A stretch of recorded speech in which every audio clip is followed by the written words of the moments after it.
ஒருத்தருக்கு எலும்பு முறிவு ஏற்பட்டு அதை சரி செய்ய மாத கணக்குல ஆகும். அதுவும் இல்லாம அந்த காலம் வரைக்கும் அவங்களால எந்த ஒரு வேலையும் செய்ய முடியாது. அப்படியும் செய்யணும்னு நினைச்சா கூட அது ரொம்பவே சிரமமா இருக்கும்.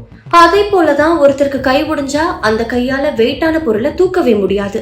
கால்ல அடிபட்டா ஒழுங்கா நடக்கவே முடியாது. இப்படி பல கஷ்டங்களை அனுபவிப்பாங்க. ஆனா இந்த கஷ்டங்களுக்கெல்லாம் ஒரு ஃபுல் ஸ்டாப் வைக்கிற மாதிரி சைனால ஜெஜியோங் பல்கலைக்கழக விஞ்ஞானிகள் போன் க்ளூ ஒண்ணு உருவாக்கியிருக்காங்க. அது என்ன போன் க்ளூ அப்படின்னு கேக்குறீங்களா? எலும்பு முறிவு ஏற்பட்ட உடனே அறுவை சிகிச்சை செய்வோம் இல்லையா, அதற்கு பதிலா வெறும் 3 நிமிடத்துல அதை ஒட்டி சரி செய்யற பசையை தான் விஞ்ஞானிகள் உருவாக்கியிருக்காங்க. இந்த போன் 02 அப்படின்னு அழைக்கப்படுற பசை ரத்தம் இருந்தா கூட 3 நிமிடங்கள்ல இரு எலும்புகளையும் துல்லியமா ஒட்டிடுமா. 150 பேர்கிட்ட இந்த சோதனை நடத்தப்பட்டிருக்கு. ஆனா இதுல என்ன ஒரு ஆச்சரியமான விஷயம்னா 150 சோதனையும் வெற்றி அடைஞ்சதா விஞ்ஞானிகள் தெரிவிச்சிருக்காங்க.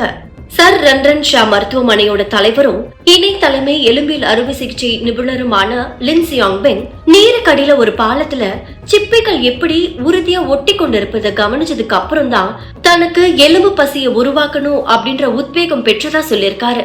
இந்த எலும்பு குணமடையும் போது இந்த பசை உடலால இயற்கையாகவே உறிஞ்சப்படும் அப்படின்றதுனால அறுவை சிகிச்சை தேவைப்படாது அப்படின்னு விஞ்ஞானிகள் தெரிவிச்சிருக்காங்க. அது மட்டும் இல்லாம இந்த போன் 02 ரொம்பவே பாதுகாப்பானது மற்றும் செயல்திறன் அளவீடுகள் இரண்டிலையும் சிறப்பா செயல்பட முடியும் அப்படின்னு ஆய்வுகள் தெரிவிச்சிருக்கு. அதே நேரத்துல வழக்கமான சிகிச்சை முறையில ஸ்டீல் பிளேட் மற்றும் ஸ்க்ரூ எல்லாம் பொருத்துவாங்க இல்லையா, அதற்கு ஒரு பெரிய கீறல் தேவைப்படும்.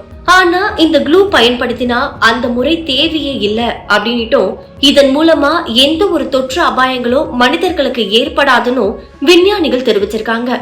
இப்படி மாத கணக்குல இருக்கிற ப்ராசஸ விஞ்ஞானிகள் 3 நிமிஷத்துல சரி செய்ய முடியும் அப்படின்னு தெரிவிக்கிற இந்த போன் 02 பசை மற்ற நாடுகளுக்கும் கிடைக்கும் போது மக்கள் எல்லாருக்குமே அது பயனுள்ளதா இருக்கும்னு கருதப்படுது.